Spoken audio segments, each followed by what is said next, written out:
السلام علیکم ورحمۃ اللہ۔ استغفار کرنے کا صحیح طریقہ کیا ہے؟ جب آپ صحیح طریقے سے استغفار کریں گے تب جا کے آپ کو فائدہ ہوگا، ورنہ کوئی فائدہ نہیں ہوگا۔ پڑھتے پڑھتے تک جاؤ گے، فائدہ کچھ نہیں ہوگا۔ بہت سارے لوگوں کو میں نے سنا کہ وہ استغفار غلط طریقے سے پڑھتے ہیں، تو سب سے پہلے میں آپ کو وہ غلطیاں بتاؤں گا، اس کے بعد جو ہے پھر میں استغفار کرنے کا صحیح طریقہ آپ کو بتاؤں گا۔ ویڈیو کو غور سے سنیے گا۔ غلطی یہ ہے کہ بعض لوگوں کو میں نے سنا کہ وہ استغفار پڑھتے ہیں، اور بعض لوگوں کو میں نے سنا کہ وہ استغفار پڑھتے ہیں۔ تو جو ساتھی استغفار پڑھتے ہیں وہ تو بالکل ہی غلط پڑھتے ہیں، اور جو ساتھی استغفار پڑھتے ہیں ان سے غلطی یہ ہوتی ہے کہ انہوں نے علماء کرام سے یہ سنا یا کہیں پہ علماء کے بیانات انہوں نے سن لیا کہ استغفار کیا کرو، اس کے یہ فائدے ہیں۔ اولاد اللہ تعالیٰ عطا فرمائیں گے، استغفار کرنے سے مال و دولت آئے گی، استغفار کرنے سے رزق روزی میں برکت ہوگی، استغفار کرنے سے بارشیں ہوتی ہیں، استغفار کرنے سے تمام مسائل حل ہوتے ہیں۔ تو انہوں نے جب سن لیا کہ استغفار سے یہ فائدے ہیں تو انہوں نے تسبیح اٹھا کے استغفار کا ذکر شروع کیا۔ حالانکہ استغفار یہ کوئی ذکر نہیں ہے، استغفار کوئی تسبیح نہیں ہے، استغفار تو تسبیح کا نام ہے، استغفار اس ذکر کا نام ہے جو آپ کرنا چاہ رہے ہیں۔ استغفار تو تسبیح نہیں ہے۔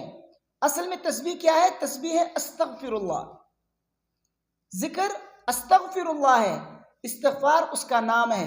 تو جو آپ تسبیح اٹھا کے جو استغفار پڑھ رہے ہیں، آپ تو ذکر نہیں کر رہے ہیں، آپ تسبیح کا نام لے رہے ہیں۔ تو لہٰذا آپ سے یہی غلطی ہوتی ہے کہ آپ پڑھتے پڑھتے تک جاتے ہو، پھر آپ کو فائدہ کچھ نہیں ہوتا۔ اگر کوئی انسان عبادت غلط طریقے سے کرے تو اس کو ثواب ملے گا؟ آپ نماز غلط طریقے سے پڑھیں، بغیر وضو کے آپ نماز پڑھیں تو آپ کو ثواب ملے گا؟ نہیں ملے گا۔ اسی طریقے سے جب آپ ذکر غلط طریقے سے کریں گے، آپ نے گویا کہ ذکر کیا ہی نہیں ہے، تو پھر آپ کو ثواب کہاں سے ملے گا؟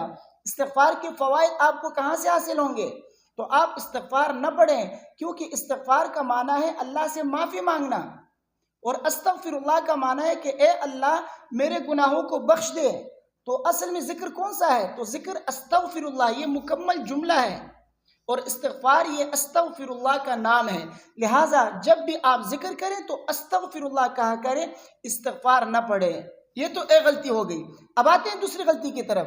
دوسری غلطی یہ ہے کہ اکثر ساتھی استغفار پڑھتے ہیں اور صحیح طریقے سے پڑھتے ہیں، لیکن اخلاص کے ساتھ اور یقین کے ساتھ اور پابندی کے ساتھ نہیں پڑھتے ہیں۔ اگر پڑھتے بھی ہیں تو ہفتہ 10 دن پڑھ کے جو چھوڑ دیتے ہیں، کہتے ہیں کہ اس سے فائدہ کچھ نظر نہیں آیا۔ آپ استغفار کریں، اللہ تبارک و تعالیٰ نے یہ نہیں فرمایا کہ 10 دن پڑھو گے، 15 دن پڑھو گے، مہینہ پڑھو گے تو آپ کو فائدہ ہوگا، اس سے کم میں پڑھو گے فائدہ نہیں ہوگا۔ اللہ تبارک و تعالیٰ نے قرآن میں فرمایا استغفار کرو، نبی کریم صلی اللہ علیہ وسلم نے فرمایا کثرت سے استغفار پڑھا کرو۔ تو شریعت میں یہ نہیں فرمایا کہ آپ اتنے دنوں تک استغفار پڑھو گے آپ کو فائدہ ہوگا، اس سے کم میں آپ کو فائدہ نہیں ہوگا۔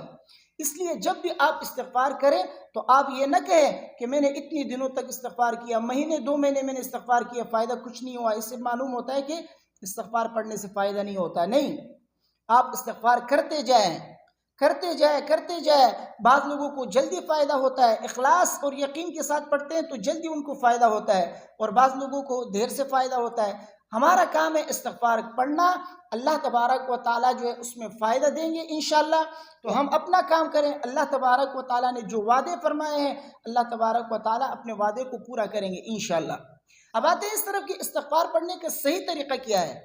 دیکھیے، استغفار جب بھی آپ کریں تو استغفار پڑھنے سے پہلے آپ یہ 3 کام ضرور کریں۔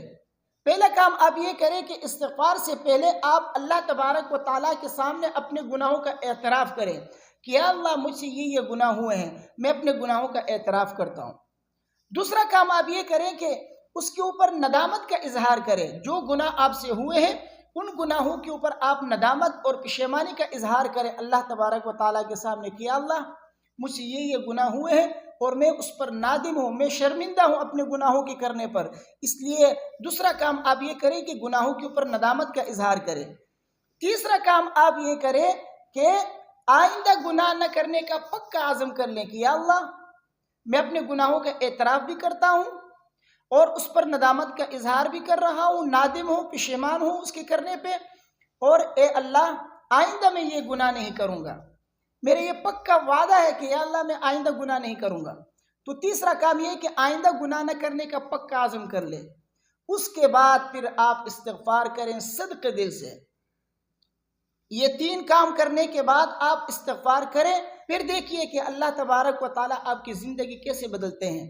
اب استغفار آپ کسی بھی الفاظ سے کر سکتے ہیں، ایسے الفاظ جس میں گناہوں کی معافی مانگنے کا معنی موجود ہو اللہ سے، تو آپ ان الفاظ کے ساتھ استغفار کر سکتے ہیں۔ سب سے مختصر استغفر اللہ ہے، آپ استغفر اللہ پڑھ لیجئے اس کے بعد، یا اسی طرح بہتر الفاظ میں پڑھنا چاہتے ہو تو استغفر اللہ الذی لا الہ الا هو الحی القیوم واتوب الیہ، اسی طرح استغفر اللہ ربی من کل ذنب واتوب الیہ، رب اغفر لی وتب علی انک انت التواب الرحیم۔ تو یہ استغفار کے بہتر الفاظ ہیں، اس میں آپ کو ثواب زیادہ ملتا ہے۔ اس کے علاوہ آپ اپنی زبان میں بھی استغفار کر سکتے ہیں، اردو میں کہیں کہ یا اللہ میرے گناہوں کو بخش دے، کوئی بھی ایسے الفاظ جس میں گناہوں سے معافی مانگنے کا معنی موجود ہو، ان الفاظ کے ساتھ آپ استغفار کر سکتے ہیں۔ تو جب بھی آپ استغفار کریں تو صحیح طریقے سے آپ استغفار کریں، انشاءاللہ آپ کو استغفار کے فوائد جلد از جلد نظر آنا شروع ہو جائیں گے۔ اللہ تبارک و تعالیٰ مال و دولت سے آپ کو نوازیں گے۔ تو یہ جو غلطیاں میں نے آپ کے سامنے بیان کی، سب سے پہلے کوشش کریں ان غلطیوں کی اصلاح کیجیے، اس کے بعد صحیح طریقے سے آپ استغفار شروع کریں، انشاءاللہ چند دنوں کے اندر، ہفتہ نہیں گزرا ہوگا، اللہ تبارک و تعالیٰ آپ کی زندگی جو ہے خوشحال بنا دیں گے۔ استغفار کے فوائد آپ اپنے آنکھوں سے دیکھیں گے انشاءاللہ۔ مجھے امید ہے میری باتیں آپ کی سمجھ میں آ گئی ہوں گی۔ ویڈیو کو اپنے دوستوں کے ساتھ لازمی شیئر کیجیے، مجھے اپنے دعاؤں میں یاد رکھیے۔ السلام علیکم ورحمۃ اللہ۔